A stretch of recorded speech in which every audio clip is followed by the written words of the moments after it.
Salam, xoş gördük dostlar, hər vaxtınız xeyir. Bugün sizinlə birlikdə bir dənə gözəl Kəlbəcər doyğası bişirəcəm. Yarpızlı, cincilimli və öz məhləmizin göy və göyərtisindən. Beləliklə, baxın. Götürdük, göylərimizi yuduq, təmizlədik. Cincilimlərimizi seçdik, doğradıq. İndi isə gözəl şəkər çuğundurunun yarpaqlarını doğrayıram. Xırda-xırda keşnişimi doğrayıram. Onu da qatıram, əlavə edirəm. İndi şüyüdümüzə keçirik. Şüyüdlərimizi də eyni qaydada doğrayırıq.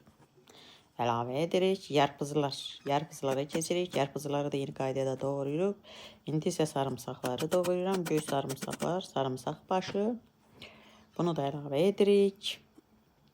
Qatıqlarımızı götürürük. Özüm çalmışam. Gözəl. Qatıqlarımızı əlavə edirəm qazana. Baxın, bir ay bundan qabaq çaldığım qatıqdır. Baxın, görün necə gözəl durur. Bankadan heç tökülmək istəmir. İkinci bankanı da oraya əlavə edirəm. Boşaldıram. Bir qaşıq un, 2 qaşıq düyü və 2 yumurtanı da əlavə edərək gözəlcə qatıqla çırpıram. Sonra isə göyləri əlavə edirəm və qoyuram peçin üstündə. Başlayır pişməyə və qaynadı, pişdi, hazır oldu. Keçirəm xəmirimi kündələməyə. Çörəyimizin xəmirini də beləcə kündələyirik. Kündələrdən sonra başlayırıq çörəklərimizi bişirməyə. Baxın, qabarmağı baxın.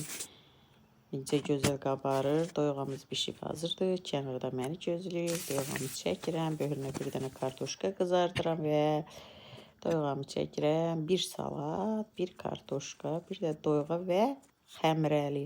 Hambıq kimi bir gözəl xəmirəli